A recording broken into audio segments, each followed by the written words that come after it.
저는 올해 75입니다. 대전에서 평생을 생선가게와 함께 살아왔죠. 새벽 4시면 어김없이 눈이 떠졌어요. 시장 경매가 5시 반이니까 그 전에 도착해야 싱싱한 생선을 받을 수 있거든요. 40년을 그렇게 살았습니다. 남편과는 아들이 초등학교 들어가던 해에 이혼했어요. 술만 마시면 주정을 부리고 돈도 제대로 안 가져오는 사람이었죠. 그 사람한테 기댈 수 없다는 걸 깨달았을 때 선택지는 하나뿐이었습니다. 혼자서라도 아들을 키워내야 한다는 것. 그때부터 정말 미친 듯이 일했어요. 생선 손질하느라 손이 트고 갈라져도 신경 쓸 겨를이 없었습니다. 비린내는 이제 제 몸에서 영원히 지워지지 않는 냄새가 됐죠. 옷을 아무리 빨아도 머리를 감아도 희미하게 남아있는 그 냄새. 버스를 타면 사람들이 코를 찡그리는 게 느껴졌어요. 처음엔 속상했습니다. 하지만 나중엔 그냥 무감각해졌죠. 이게 제 인생이니까요. 아들 하나만 잘 키우면 된다고 스스로를 다독였습니다. 새벽에 일어나 장을 보고 오면 아들 밥을 챙겨줬어요. 학교 보내고 나면 가게 문을 열었죠. 손님들 상대하고 생선 손질하다 보면 어느새 오후였습니다. 저녁엔 또 아들 밥 차려주고 숙제 봐주고 그렇게 하루하루가 전쟁처럼 지나갔어요. 주말도 없었고 명절도 제대로 쉬지 못했습니다. 가게 하루 닫으면 그만큼 수입이 줄어드니까요. 친구들이 여행 가자고 해도 한 번도 따라간 적이 없었어요. 제게 여행은 사치였습니다. 그 돈이면 아들 학원비를 더 낼 수 있었거든요. 다행히 아들은 그럭저럭 공부를 잘했어요. 대학도 서울에 있는 곳으로 갔죠. 등록금 마련하느라 목돈이 나갈 땐 정말 막막했습니다. 하지만 어떻게든 해냈어요. 대출도 받고 적금도 깨고 졸업하고 나서 아들이 취직했다는 소식을 들었을 때는 그동안의 고생이 다 보상받는 기분이었습니다. 중소기업이긴 했지만 차장까지 올라갔어요. 결혼도 했죠. 며느리는 은행원이었습니다. 맞벌이 부부니까 형편이 괜찮았어요. 강서에 아파트도 마련했죠. 30평대 아파트였는데 제가 보기엔 굉장히 좋아 보였습니다. 손주도 둘이나 생겼어요. 딸이 10살이고 아들이 8살이었죠. 처음 손주를 봤을 때 가슴이 벅차올랐습니다. 이 아이들을 보니 제가 왜 그렇게 힘들게 살아왔는지 알 것 같았어요. 아들만 잘 키우면 그 아이가 또 가정을 꾸리고 이렇게 대를 잇는 거구나. 그 생각을 하니 눈물이 났습니다. 한 달에 한 번씩은 꼭 서울에 올라갔어요. 반찬을 잔뜩 만들어서 들고 갔죠. 아들네 식구들이 좋아할 만한 것들로 정성껏 준비했습니다. 갈치조림, 고등어구이, 멸치볶음, 김치, 장아찌까지 큰 보냉백에 가득 담아서 KTX를 탔어요. 서울역에서 지하철을 갈아타고 아들네 집까지 가는 길은 힘들었지만 행복했습니다. 손주들이 반겨줄 생각을 하면 다리가 아픈 것도 잊혀졌거든요. 초인종을 누르면 할머니다 하고 달려오는 손주들. 그 모습을 보는 게 제 유일한 낙이었어요. 손주들은 제가 가져간 반찬을 맛있게 먹어줬습니다. 할머니 갈치조림 최고예요. 10살 배기 손녀가 엄지를 치켜세우며 말했죠. 8살 손자는 멸치볶음을 손으로 집어먹으며 좋아했어요. 그 모습을 보고 있으면 평생의 고생이 다 보상받는 기분이었습니다. 아내가 이러려고 살아왔구나. 이 순간을 위해 새벽같이 일어나고 손이 트도록 생선을 손질했구나. 그렇게 생각하면 가슴이 뿌듯했어요. 며느리도 처음엔 고마워했습니다. 어머니 덕분에 반찬 걱정 덜어요. 아들도 맛있게 먹으며 칭찬해줬죠. 그 말 한마디에 대전까지 왕복하는 피로가 다 풀렸습니다. 저는 손주들과 놀아주는 시간이 제일 좋았어요. 같이 그림도 그리고 공놀이도 했죠. 손녀는 학교 이야기를 들려줬고 손자는 장난감을 자랑했습니다. 그 시간만큼은 제가 단순히 고생만 하는 생선가게 할머니가 아니라 사랑받는 할머니가 된 것 같았어요. 저녁을 먹고 나면 아들이 택시비를 줬습니다. 엄마 조심히 들어가세요. 그 말과 함께 10,000원짜리 몇 장을 쥐어줬죠. 저는 그 돈이 아까워서 지하철을 탔지만요. 아들이 준 돈은 고스란히 모아뒀다가 다음에 손주들 용돈으로 줬습니다. 그게 제 방식이었어요. 대전으로 돌아오는 KTX 안에서 창밖을 바라보며 생각했죠. 아, 이래서 사는 거구나. 힘들어도 버틸 수 있는 건 이런 순간들이 있기 때문이구나. 손주들 얼굴을 떠올리면 다시 한 달을 버틸 힘이 생겼습니다. 가게 일이 힘들어도 새벽에 일어나기 싫어도 다음 달에 또 서울 갈 생각을 하면 견딜 수 있었어요. 친구들은 가끔 물어봤습니다. 그렇게 고생해서 번 돈 다 아들한테 줄 거야? 저는 웃으며 대답했죠. 당연하지. 내가 누굴 위해 살았는데. 친구들은 고개를 저었어요. 너도 좀 내 인생 살아. 여행도 다니고 맛있는 것도 먹고. 하지만 저는 그럴 생각이 없었습니다.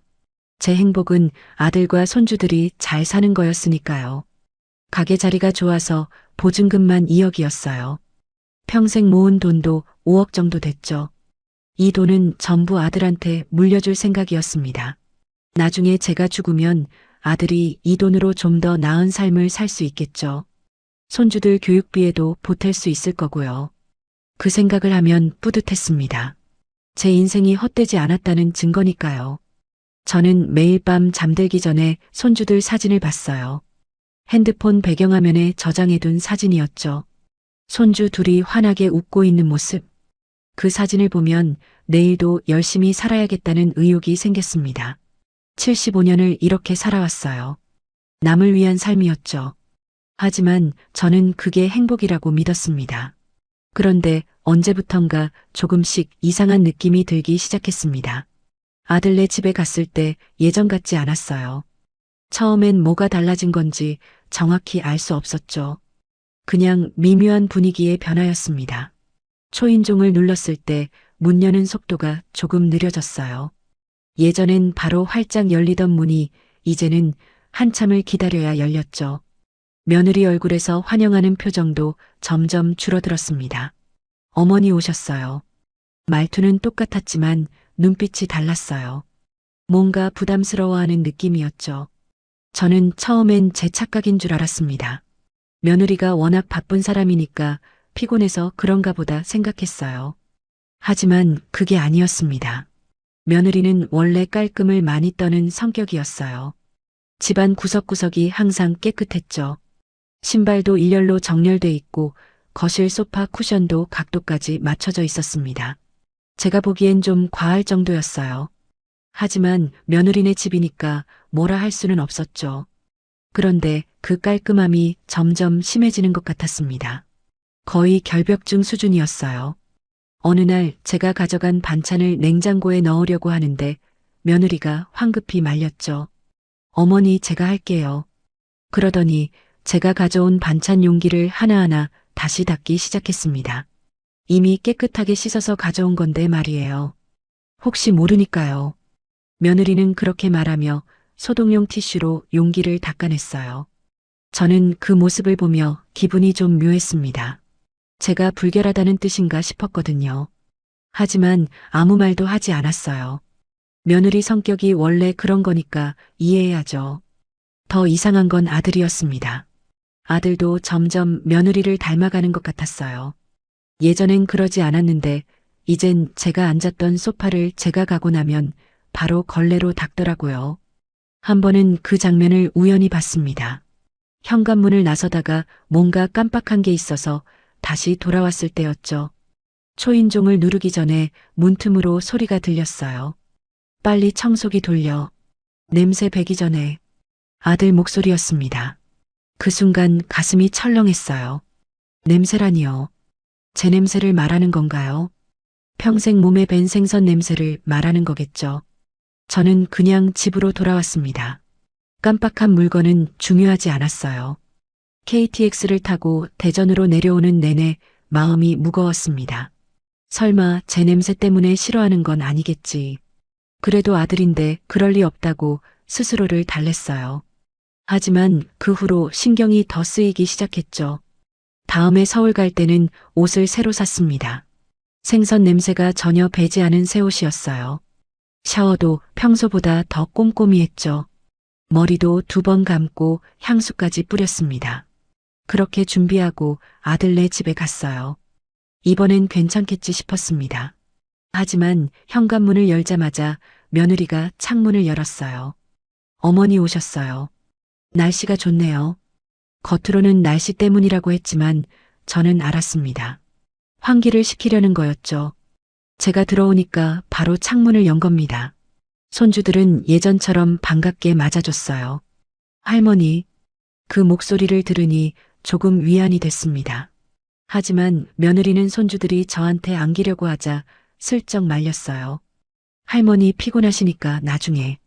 겉으로는 저를 배려하는 것처럼 말했지만 진짜 이유는 따로 있었죠. 손주들 옷에 제 냄새가 배는 게 싫은 겁니다. 저는 그걸 느꼈어요. 반찬을 꺼내놓는데 며느리 표정이 굳어지는 게 보였습니다. 어머니 혹시 생선 요리는 좀 덜 해주시면 안 될까요? 갑자기 나온 말이었어요. 아이들이 생선 냄새를 좀 힘들어해서요. 하지만 손주들은 제 생선 요리를 좋아했는데요. 며느리 말이 이상했습니다. 아이들 핑계를 대는 거였죠. 다음부턴 나물이나 김치 위주로 부탁드려요. 며느리는 그렇게 말하며 제가 가져온 갈치조림을 냉장고 제일 안쪽에 밀어 넣었어요. 거실에 앉아 있는데 계속 불편했습니다. 며느리가 자꾸 방향제를 뿌리러 다니는 게 보였거든요. 제가 있는 공간마다 따라다니며 뿌렸어요. 노골적이진 않았지만 눈치 빠른 사람이면 다 알 수 있었죠. 아들은 옆에서 아무 말도 하지 않았습니다. 예전 같았으면 며느리한테 뭐라 했을 텐데 이젠 그냥 있더라고요. 오히려 며느리 편에 선 것 같았어요. 저녁을 먹는데도 분위기가 어색했습니다. 며느리는 제가 가져온 반찬은 거의 꺼내지 않았어요. 대신 배달 음식을 시켰죠. 오늘은 그냥 편하게 먹어요. 하지만 저는 알았습니다. 제가 만든 음식을 먹기 싫은 거였어요. 생선 냄새가 집안에 퍼지는 게 싫었던 겁니다. 식사 중에도 며느리는 계속 창문 쪽을 신경 쓰더라고요. 어머니 창문 좀 열어도 될까요? 좀 답답해서요. 그게 벌써 세 번째였습니다. 처음 제가 왔을 때 한 번 열었고 반찬 꺼낼 때 또 열었죠. 이제 식사 중에 또 여는 겁니다. 환기가 중요하잖아요. 며느리는 그렇게 말했지만 진짜 이유는 달랐어요. 제 냄새가 싫은 겁니다. 아들도 가만히 고개를 끄덕이더라고요. 그래 열어. 환기 좀 시키자. 그 순간 정말 서러웠습니다. 평생을 생선 냄새와 함께 살아온 게 이렇게 취급받을 일인가요?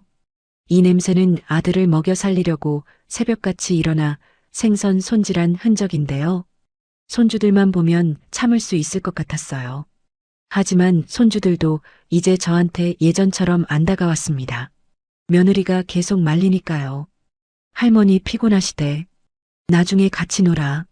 손녀가 그림을 그려서 보여주려고 하면 며느리가 가로막았어요. 손자가 안기려고 하면 다른 데로 데리고 갔죠. 저는 그냥 소파에 앉아서 손주들을 멀리서 바라만 봤습니다. 평소보다 일찍 일어났어요. 일찍 가보는 게 좋을 것 같아서 거짓말이었습니다. 더 이상 그 집에 있기가 힘들었던 거죠. 아들이 택시비를 주는데 예전 같은 느낌이 아니었어요. 의무적으로 주는 느낌이었습니다. 조심히 가세요, 엄마. 그 말도 형식적으로 들렸어요. 현관을 나서는데 뒤에서 며느리 목소리가 들렸습니다. 휴, 이제 좀 숨통이 트이네. 작은 목소리였지만 제 귀에 들렸어요. 엘리베이터를 타고 내려오는데 눈물이 났습니다. 이게 뭔가 싶었어요. 평생 아들 하나 잘 키워보겠다고 고생한 게 이런 대접을 받으려고였나요? 대전으로 돌아오는 기차 안에서 계속 울었습니다. 옆자리 사람이 걱정스럽게 쳐다봤지만 신경 쓸 여유가 없었어요. 집에 도착해서도 한동안 멍하니 앉아 있었습니다. 다음 달에도 또 가야 하나요? 가서 또 그런 눈치를 봐야 하나요? 하지만 손주들을 보고 싶었어요. 그것만이 제가 버틸 수 있는 이유였으니까요. 거울을 보니 제 얼굴이 많이 늙어 있었습니다. 이번 한 달은 유독 힘들 것 같았어요. 그래도 저는 또다시 반찬을 준비했습니다. 한 달이 지났거든요. 솔직히 안 가려고 했어요. 저도 불편하고 애들도 불편한 것 같았거든요. 하지만 그래도 혹시 모르니까 진짜 마지막으로 한번 가보자 하는 마음이 들었습니다. 이번엔 며느리 말대로 생선 요리는 줄였어요. 나물 위주로 만들었죠. 시금치나물, 콩나물 무침, 도라지 무침까지. 김치도 새로 담갔습니다. 생선은 딱 하나만 넣었어요. 손주들이 좋아하는 갈치조림이었죠. 이 정도면 괜찮겠지 싶었습니다. 금요일 오후에 KTX를 탔어요. 주말을 맞춰서 가야 손주들이 집에 있으니까요. 서울역에 도착해서 지하철을 탔습니다. 큰 보냉백을 들고 계단을 오르내리는 게 힘들었지만 괜찮았어요. 손주들 얼굴 보면 다 잊어버릴 테니까요. 아들네 아파트에 도착했습니다. 엘리베이터를 타고 12층까지 올라갔어요. 초인종을 눌렀죠. 딩동. 평소처럼 누르고 기다렸습니다. 하지만 문이 열리지 않았어요. 이상하다 싶어서 한 번 더 눌렀죠. 딩동. 그래도 반응이 없었습니다. 집에 없나 싶었어요. 하지만 안에서 인기척이 들렸거든요. 텔레비전 소리도 들리고 아이들 목소리도 들렸습니다. 분명 집에 있는데 왜 문을 안 여는 걸까요? 한참을 그렇게 서 있었습니다. 다리가 아팠어요. 무거운 가방을 들고 있으니까 어깨도 결렸죠. 그때 인터폰에서 소리가 났습니다. 딱딱한 목소리였어요. 며느리였죠. 어머니, 반찬만 문 앞에 두고 가세요. 갑자기 나온 말이라 저는 제대로 듣지 못했습니다. 뭐? 방금 청소해서 지금 모실 수가 없어요. 며느리 목소리는 차갑게 식어 있었어요. 생선 냄새 배면 잘 안 빠지는 거 아시잖아요. 그 말을 듣는 순간 머릿속이 하얘졌습니다. 생선 냄새. 결국 그거였구나. 제가 평생 일하며 몸에 밴 이 냄새가 그렇게 싫었던 거구나. 손이 떨렸어요. 며느리야, 나 손주들만 잠깐 볼게. 제 목소리도 떨리고 있었습니다. 안 돼요. 며느리는 단호하게 말했어요. 오늘은 그냥 반찬만 두고 가시고요. 거기서 끝이 아니었습니다. 며느리는 더 잔인한 말을 했죠. 다음부터는 오시지 않았으면 좋겠어요. 천둥이 머리를 내리치는 것 같았습니다. 오지 말라고요. 다시는 오지 말라는 겁니까? 아니, 지금 무슨 말을. 어머니 냄새 때문에 애들이 힘들어해요. 저희도 솔직히 부담스럽고요. 며느리는 거침없이 말을 이어갔어요. 매번 오시면 집안 청소를 다시 해야 하고 환기도 한참 시켜야 하거든요. 그리고 반찬도 이제 안 가져오셔도 돼요. 저희가 알아서 해먹을게요. 제 다리에 힘이 풀렸습니다. 벽에 기대지 않으면 쓰러질 것 같았어요. 아들 좀 바꿔줘. 지금 씻고 있어요. 바쁘다고요. 며느리는 아들을 바꿔주지도 않았습니다. 어머니, 제발 이해해 주세요. 저희도 힘들어요. 반찬 두고 가세요. 끊습니다. 딱 인터폰이 꺼졌습니다. 저는 그 자리에서 얼어붙었어요. 손에 든 보냉백이 천근만근 무겁게 느껴졌습니다. 이 안에 든 반찬들, 새벽부터 일어나서 정성껏 만든 것들이에요. 손주들 먹으라고 마음을 담아 만들었죠. 하지만 이제 그들은 이걸 원하지 않는다고 합니다. 아니, 저를 원하지 않는 거죠. 무릎이 꺾였어요. 복도 바닥에 주저앉고 싶었습니다. 하지만 참았어요. 이 복도에는 다른 집 사람들도 지나다니니까요. 떨리는 손으로 보냉백을 문 앞에 내려놓았습니다. 가방이 바닥에 닿을 때 둔탁한 소리가 났어요. 그 소리가 제 가슴을 후벼 팠습니다. 문을 한 번 더 쳐다봤어요. 저 안에 제 손주들이 있습니다. 보고 싶었어요. 얼굴이라도 한번 보고 싶었죠. 하지만 문은 굳게 닫혀 있었습니다. 엘리베이터로 걸어가는데 다리가 제대로 움직이지 않았어요. 한 걸음 한 걸음이 너무 힘들었죠. 엘리베이터 버튼을 누르는데 눈물이 났습니다. 엘리베이터가 도착했어요. 다행히 안에 아무도 없었습니다. 문이 닫히자마자 저는 그대로 주저앉았어요. 울음이 터져 나왔죠. 흐느끼는 소리가 좁은 공간에 울렸습니다. 전철을 탔습니다. 빈자리에 앉았죠. 창문에 비친 제 얼굴을 봤어요. 늙고 초라한 할머니가 거기 있었습니다. 눈은 빨갛게 충혈돼 있었고 입술은 바짝 말라 있었죠. 이게 나구나. 평생 아들 하나 키우겠다고 악착같이 살아온 사람이 이런 꼴이 됐구나. 서울역에 도착했어요. KTX표를 끊었습니다. 제일 빠른 열차였죠. 하루라도 빨리 대전으로 돌아가고 싶었어요. 대합실에서 기다리는데 주변이 시끄러웠습니다. 여행 가는 사람들로 북적였거든요. 다들 들떠 있었어요. 설레는 표정으로 어디론가 떠날 준비를 하고 있었죠. 저는 그 모습들이 부러웠습니다.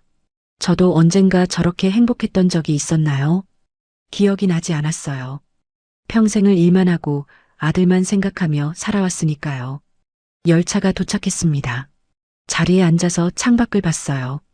서울이 점점 멀어지고 있었습니다. 예전엔 서울에 가는 게 그렇게 설렜는데 이젠 떠나는 게 다행이라는 생각이 들었죠. 눈물이 또 났습니다. 옆자리 사람이 휴지를 건네줬어요. 괜찮으세요? 저는 고개를 끄덕이며 휴지를 받았습니다. 하지만 괜찮지 않았어요. 전혀 괜찮지 않았죠. 대전역에 도착했을 때는 밤이었습니다. 집까지 택시를 탔어요. 평소엔 버스를 타는데 오늘은 그럴 기력이 없었거든요. 현관문을 열고 들어갔습니다. 텅 빈 집이 저를 맞이했어요. 불을 켜지도 않고 그대로 거실 바닥에 주저앉았습니다. 어둠 속에서 한참을 앉아 있었죠. 평생이 주마등처럼 스쳐 지나갔습니다. 이게 뭐였나 싶었어요. 내가 왜 이렇게 살았나? 대체 무엇을 위해 새벽같이 일어나고 손이 트도록 일했나? 답이 나오지 않았습니다. 핸드폰을 꺼냈어요. 배경화면에 손주들 사진이 보였습니다. 환하게 웃고 있는 그 얼굴들. 이제 더 이상 볼 수 없다는 게 실감났죠. 눈물이 핸드폰 화면을 적셨습니다. 그날 밤 저는 잠을 이루지 못했어요. 천장만 바라보며 누워 있었죠. 이제 어떻게 살아야 하나? 앞으로 뭘 위해 살아야 하나? 아무 생각도 나지 않았습니다. 그저 텅 빈 가슴만 남았을 뿐이었죠. 다음 날도 침대에서 일어나지 못했습니다. 몸에 힘이 하나도 없었어요. 평생 새벽 4시면 눈이 떠졌는데 그날은 아침 10시가 넘어서야 겨우 눈을 떴죠. 일어나고 싶지 않았습니다. 이불 속에 계속 있고 싶었어요. 아무것도 하기 싫었죠.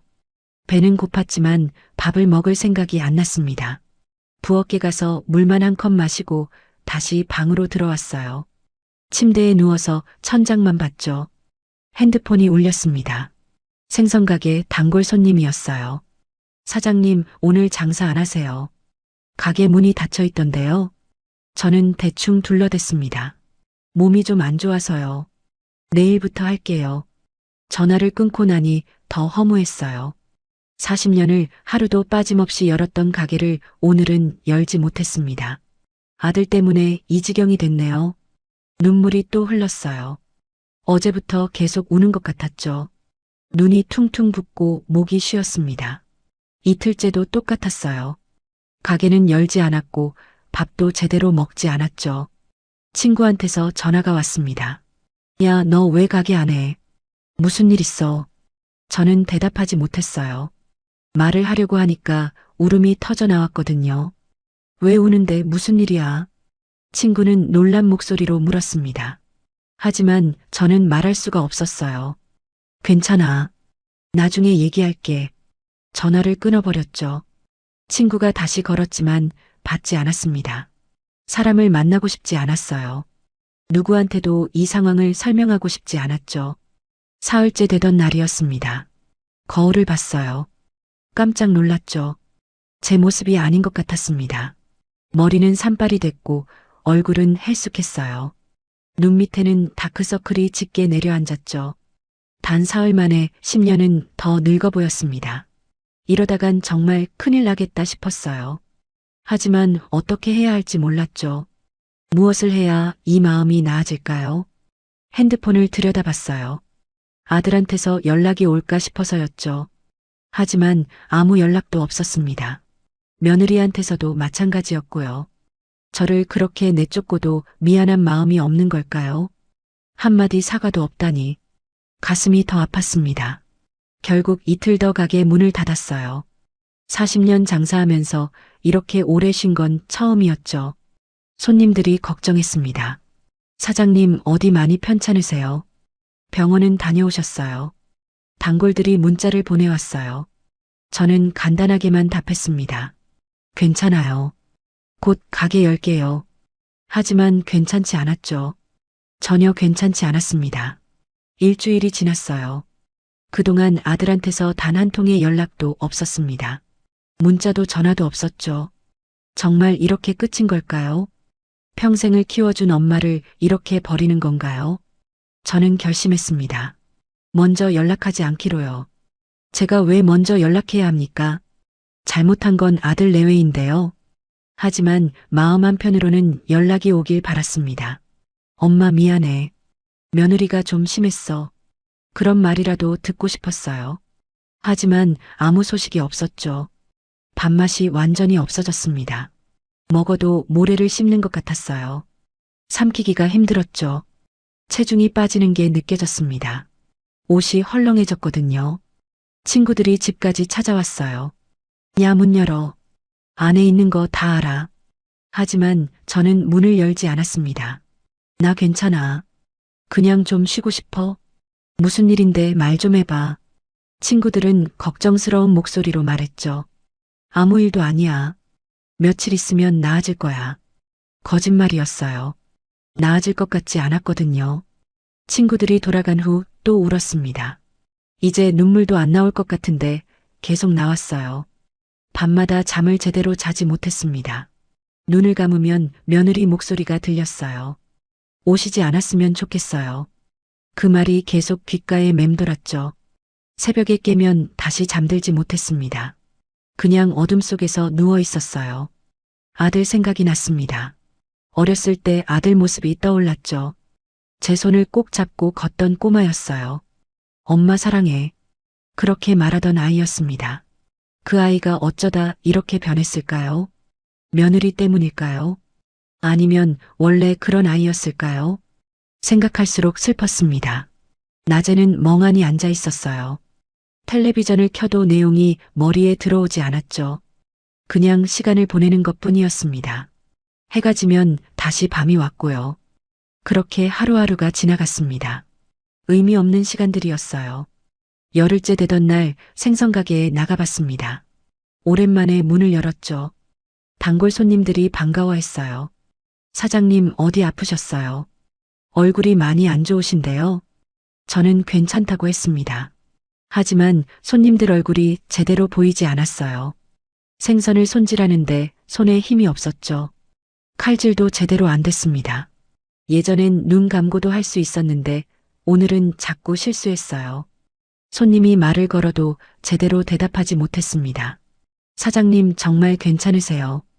걱정하는 목소리가 들렸죠. 저는 고개만 끄덕였습니다. 하지만 괜찮지 않았어요. 아무것도 괜찮지 않았죠. 오후가 되자 견딜 수가 없었습니다. 가게 문을 일찍 닫았어요. 집으로 돌아와 다시 침대에 누웠죠. 이렇게는 못 살겠다는 생각이 들었습니다. 뭔가 바뀌어야 했어요. 하지만 무엇을 어떻게 바꿔야 할까요? 계속 이렇게 아들만 바라보고 살 순 없었습니다. 저를 문전박대한 사람들을 위해 살 수는 없었죠. 그날 밤 저는 결심을 했습니다. 이제 아들을 위한 삶은 끝내야겠다고요. 더 이상 누군가를 위해 사는 건 그만뒀어요. 평생 남을 위해 살았으니 이젠 저를 위해 살아야겠다고 다짐했습니다. 그 순간 뭔가 마음이 조금 가벼워지는 것 같았어요. 결정을 내리니까 숨통이 트이는 느낌이었죠. 내일부터는 뭔가 달라져야 했습니다. 구체적으로 무엇을 할지는 아직 몰랐지만요. 일단 변화가 필요했어요. 거울을 다시 봤습니다. 여전히 초라한 할머니가 거기 있었죠. 하지만 내일은 조금 달라질 겁니다. 저는 그렇게 스스로에게 말했어요. 이제 정말 뭔가를 시작할 때였습니다.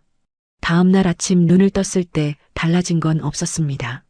하지만 마음만은 확실히 달라져 있었어요. 어젯밤 결심이 흐릿해지지 않았죠. 침대에서 일어나 세수를 했습니다. 거울 속 제 얼굴을 똑바로 쳐다봤어요. 이제 나를 위해 살자. 소리내어 말했습니다. 그렇게 다짐하니 조금 힘이 났어요. 아침밥을 먹었습니다. 며칠 만에 제대로 먹는 밥이었죠. 여전히 맛은 없었지만 그래도 삼켰어요. 살아야 하니까요. 식탁에 앉아서 생각했습니다. 구체적으로 무엇부터 해야 할까요? 가장 먼저 떠오른 건 생선가게였어요. 40년을 운영한 이 가게. 아들 학비 벌려고 시작했고 아들 결혼자금 만들려고 쉬지 않고 일했던 곳이죠. 이제 이 가게를 왜 계속해야 합니까? 한 푼이라도 더 벌어서 아들한테 물려주려고 했는데 그럴 필요가 없어졌잖아요. 저를 문전박대한 사람들한테 재산을 남겨줄 이유가 없었습니다. 결심했어요. 가게를 정리하기로요. 그날 오후 부동산에 전화했습니다. 가게 내놓으려고 하는데 한번 와주실 수 있어요. 부동산 사장이 놀란 목소리로 물었죠. 사장님 갑자기 왜요? 장사 잘 되시잖아요. 이제 그만하려고요. 나이도 있고 거짓말은 아니었어요. 75이면 충분히 쉴 나이니까요. 부동산 사장이 다음날 찾아왔습니다. 가게를 둘러보더니 고개를 끄덕였어요. 자리가 좋아서 금방 나갈 겁니다. 보증금이 2억이죠. 네, 맞아요. 저는 단호하게 말했습니다. 빨리 구하는 사람 찾아주세요. 한 달 안에 정리하고 싶어요. 부동산 사장은 의아한 표정이었지만 알겠다고 했죠. 생각보다 빨리 진행됐습니다.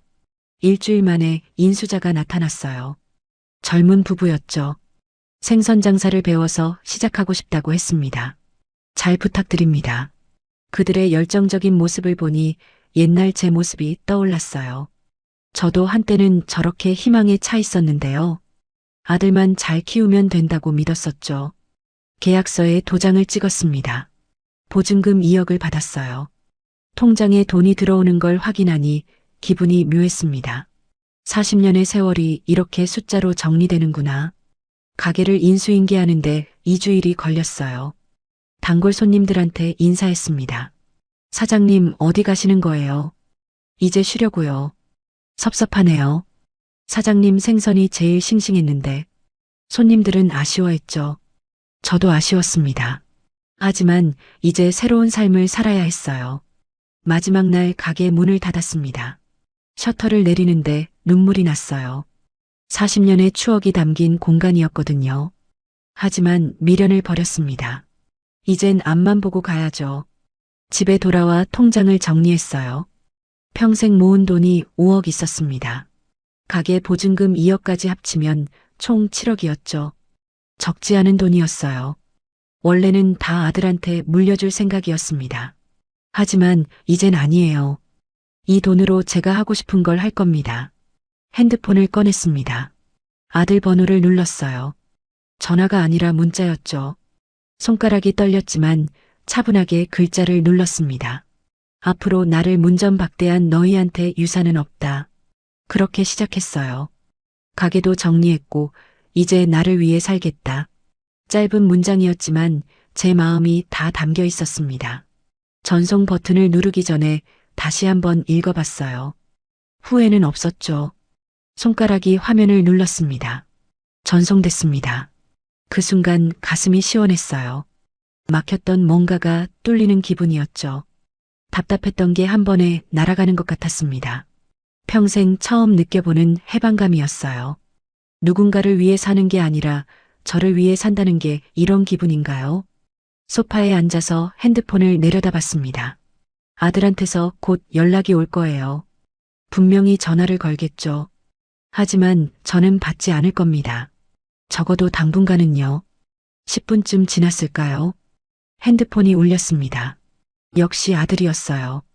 화면에 아들이라고 뜨는 걸 보니까 복잡한 감정이 들었죠. 하지만 받지 않았습니다. 전화는 계속 울렸어요. 한번 끊겼다가 다시 걸려왔죠. 또 받지 않았습니다. 문자가 왔어요. 엄마 무슨 말이야? 전화 좀 받아. 저는 답장하지 않았습니다. 다시 전화가 왔지만 그냥 뒀어요. 연속으로 5번 걸려왔죠. 하지만 저는 꿈쩍도 하지 않았습니다. 며느리한테서도 문자가 왔어요. 어머니 오해가 있으신 것 같은데 통화 좀 해요. 오해라고요. 어이가 없었습니다. 문전박대한 게 오해인가요? 오지 말라고 한 게 오해인가요? 답장하지 않았어요. 저녁이 됐습니다. 아들한테서 10통이 넘는 전화가 왔지만 다 무시했죠. 문자도 수십 개 왔어요. 엄마 제발 전화 받아. 무슨 일인지 얘기 좀 하자. 갑자기 왜 이러는 거야? 저는 하나도 읽지 않았습니다. 읽기는 했지만 답장은 하지 않았죠. 그날 밤 잠이 잘 왔습니다. 며칠 만에 제대로 자는 것 같았어요. 마음이 편해서였죠. 결정을 내리니까 오히려 홀가분했습니다. 다음 날 아침 일어나니 문자가 더 와 있었어요. 새벽에 온 것들이었습니다. 엄마 내가 잘못했어. 얘기 좀 해. 아들이 보낸 거였죠. 하지만 저는 답하지 않았습니다. 잘못했다는 말을 이제 와서 한들 무슨 소용인가요? 이미 저는 마음을 닫았어요. 오전에 은행에 갔습니다. 돈을 제 명의로 정리했어요.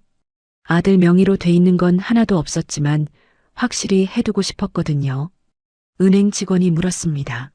유산 증여 계획 같은 건 없으세요? 저는 단호하게 말했어요. 없어요. 다 제가 쓸 겁니다.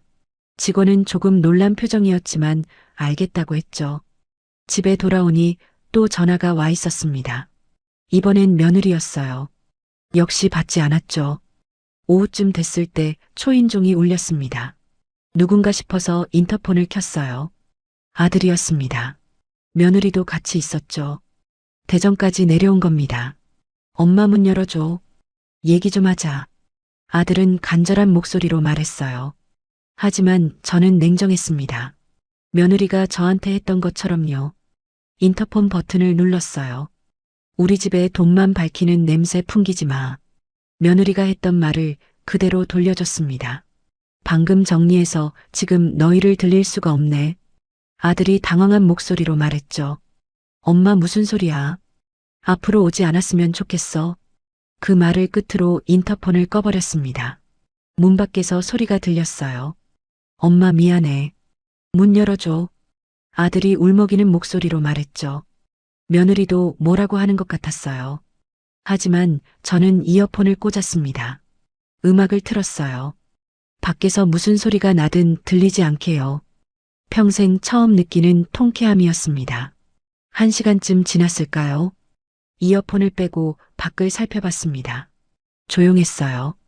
아들 내외가 돌아간 것 같았죠. 인터폰 화면을 켜서 확인해 봤습니다. 아무도 없었어요. 현관문을 조심스럽게 열어봤죠. 복도에 아무도 없었습니다. 정말 같구나. 가슴 한편이 허전했어요. 하지만 이게 맞는 겁니다. 저를 그렇게 대했던 사람들인데요. 문 앞을 보니 뭔가 놓여 있었습니다. 편지였어요. 아들 필체였죠. 봉투를 집어들었습니다. 무거운 느낌이 손끝에 전해졌어요. 안으로 들어가서 소파에 앉았습니다. 편지를 뜯어야 할까요? 잠시 망설였지만 결국 열었어요. 편지지를 꺼냈습니다. 아들의 글씨가 빼곡하게 적혀 있었죠. 엄마 미안해. 정말 미안해. 그렇게 시작하는 편지였습니다. 며느리가 너무 심했어. 나도 잘못했고 손주들도 엄마 보고 싶어해. 다시 한 번만 기회를 줘. 편지를 읽는데 눈물이 났어요. 하지만 마음은 변하지 않았습니다. 이미 늦었어요. 편지를 다시 봉투에 넣었죠. 서랍 깊숙이 집어넣었습니다. 다시 꺼내볼 일은 없을 겁니다. 그날 저녁 친구한테 전화했어요.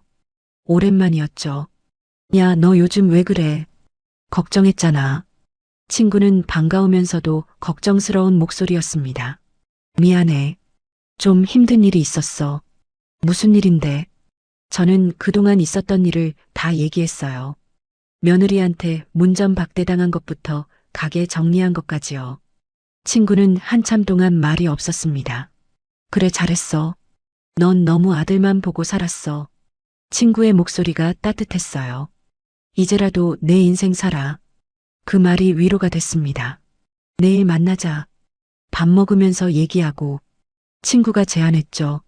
저는 흔쾌히 그러겠다고 했습니다. 다음 날 친구를 만났어요. 시내에 있는 괜찮은 식당이었습니다. 예전에는 비싸다고 생각해서 안 갔던 곳이죠. 하지만 이제는 달라요. 제 돈으로 제가 먹고 싶은 걸 먹는 겁니다. 친구는 제 얼굴을 보더니 놀랐어요. 야, 많이 야위었네. 응, 요즘 밥을 제대로 못 먹었거든. 오늘은 실컷 먹어. 친구가 메뉴판을 펼쳤습니다. 비싼 음식들을 주문했어요.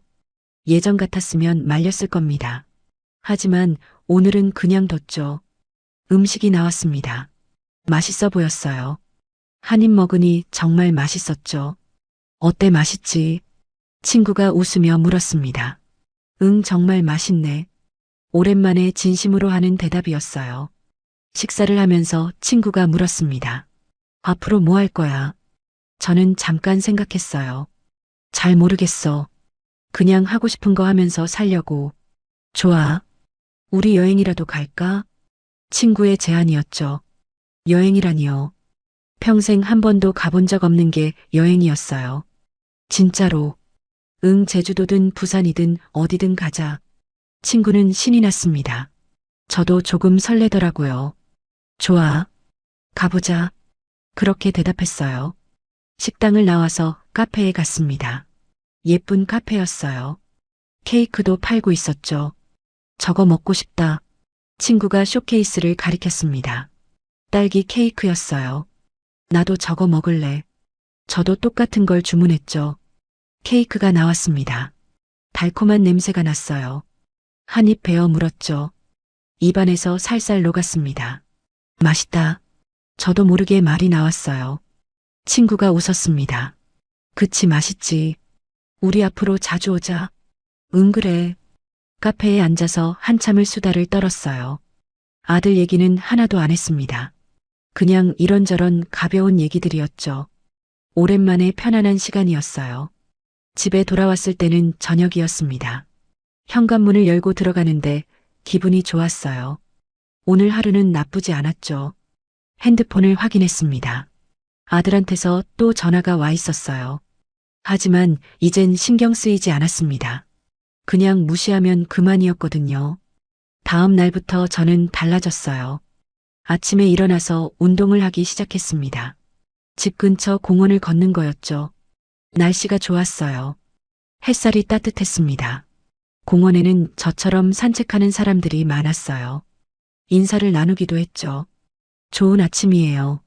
네, 좋은 아침입니다. 소소한 대화였지만 기분이 좋았습니다. 오후에는 백화점에 갔어요. 옷을 사러요. 평생 시장 옷만 입었는데 이젠 좀 괜찮은 옷을 입고 싶었거든요. 매장 직원이 친절하게 안내해줬습니다. 어머님께 잘 어울릴 것 같은데요. 원피스를 권했어요. 예쁜 옷이었죠. 가격표를 봤습니다. 30만 원이었어요. 예전 같았으면 절대 안 샀을 겁니다. 하지만 오늘은 샀죠. 이거 주세요. 카드를 내밀었습니다. 결제하고 나니까 뿌듯했어요. 저를 위해 돈을 쓴다는 게 이런 기분이구나. 집에 와서 새 옷을 입어봤습니다. 거울을 봤어요. 조금 달라 보이는 것 같았죠. 여전히 늙은 할머니지만 예전보다는 나아 보였습니다. 친구들과 자주 만났어요. 맛있는 식당을 찾아다녔죠. 카페에서 수다도 떨었고요. 영화도 봤습니다. 평생 영화관에 몇 번 안 가봤는데 이제는 일주일에 한 번씩 갔어요. 재미있더라고요. 한 달이 지났습니다.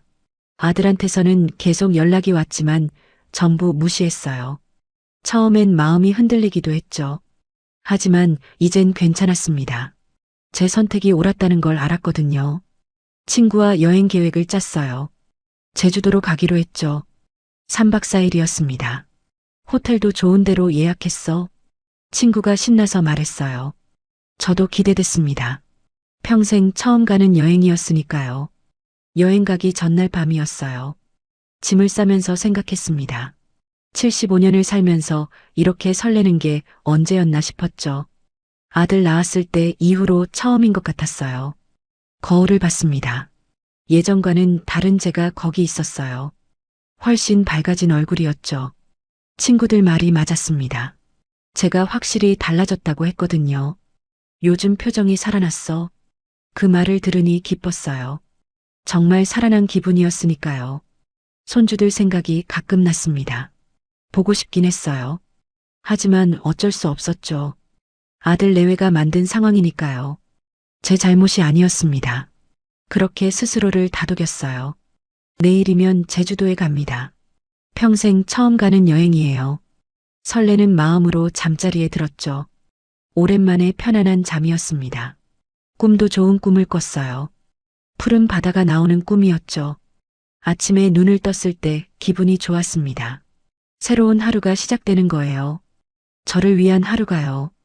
제주도 여행은 정말 좋았습니다. 공항에 내리자마자 바다 냄새가 났어요. 평생 생선 냄새만 맡다가 이런 상쾌한 바다 냄새를 맡으니 기분이 이상했죠. 렌터카를 빌려서 이곳저곳 돌아다녔습니다. 친구가 운전을 했어요. 창밖으로 펼쳐지는 풍경이 아름다웠죠. 야, 저기 봐. 바다 진짜 예쁘다. 친구가 소리쳤습니다. 정말 예뻤어요. 푸른 바다가 끝없이 펼쳐져 있었죠. 해변에 내려서 걸었습니다. 모래가 발에 밟히는 느낌이 좋았어요. 파도 소리를 들으며 한참을 걸었죠. 이런 게 여행이구나. 저도 모르게 중얼거렸습니다. 친구가 옆에서 웃었어요. 그치, 좋지. 앞으로 자주 다니자. 호텔도 정말 좋았습니다. 오션뷰 객실이었어요. 창문을 열면 바로 바다가 보였죠. 침대에 누워서 바다를 바라봤습니다. 이런 게 행복이구나 싶었어요. 맛있는 것도 많이 먹었습니다. 흑돼지도 먹고 해산물도 먹었죠. 전복죽이 특히 맛있었어요. 어머, 이거 진짜 맛있다. 친구도 감탄했습니다. 저도 고개를 끄덕였어요. 평생 생선만 손질했지 이렇게 요리된 걸 먹어본 적은 별로 없었거든요. 3일이 금방 지나갔습니다. 아쉬웠어요. 더 있고 싶었죠. 다음엔 부산 갈까? 친구가 제안했습니다. 좋아. 그러자. 저는 흔쾌히 대답했어요. 대전으로 돌아왔을 때는 한결 가벼운 마음이었습니다. 여행이 이렇게 좋은 건지 몰랐어요. 왜 평생 한 번도 안 가봤을까요? 아들 때문이었죠. 아들한테 돈 한 푼이라도 더 주려고 저는 여행은커녕 외식도 안 했었습니다. 이제 생각하니 아까운 세월이었어요. 집에 도착해서 짐을 풀었습니다. 핸드폰을 켰죠. 아들한테서 또 연락이 와 있었어요. 이번엔 문자였습니다. 엄마 언제까지 이럴 거야. 손주들이 보고 싶어 한다고. 손주들을 핑계로 대는군요. 정작 손주들이 저를 보고 싶어 했을 때는 막았으면서요. 답장하지 않았습니다. 며느리한테서도 문자가 와 있었어요. 어머니, 제가 잘못했어요. 다시 생각해 주세요. 이제 와서 잘못했다고 하니까 웃기더라고요. 저를 문전박대할 땐 언제고요. 그것도 무시했습니다. 2달쯤 지났을 때였어요. 아들이 집 앞에 또 나타났습니다. 이번엔 혼자였어요. 인터폰으로 말했죠. 엄마, 나야. 혼자 왔어. 목소리가 지쳐 있었습니다. 하지만 저는 문을 열어주지 않았어요. 볼 일 없어. 그만 가. 엄마, 제발. 나 정말 반성하고 있어. 아들은 울먹였습니다. 손주들도 엄마 보고 싶어 해. 할머니 어디 가셨냐고 계속 물어. 그 말을 듣는 순간 가슴이 아팠어요. 손주들은 정말 보고 싶었거든요. 하지만 참았습니다. 그건 내가 만든 상황이야. 나한텐 책임 없어. 엄마, 이제 그만 가. 다신 오지 마. 인터폰을 꺼버렸습니다. 밖에서 한참 동안 아들이 있는 것 같았어요. 하지만 결국 돌아갔죠. 가슴이 아팠지만 후회는 없었습니다. 제 선택이 맞다고 믿었으니까요. 석 달이 지났습니다. 아들한테서는 더 이상 연락이 오지 않았어요. 포기한 것 같았죠. 가끔 손주들 생각이 났습니다. 지금쯤 많이 컸겠죠. 보고 싶긴 했어요. 하지만 이젠 그 그리움도 견딜만 했습니다. 제 삶이 충분히 행복했으니까요. 오늘도 친구와 약속이 있습니다. 새로 생긴 카페에 가기로 했어요. 옷장을 열었습니다. 어떤 옷을 입을까 고민했죠. 새로 산 베이지색 원피스로 정했습니다.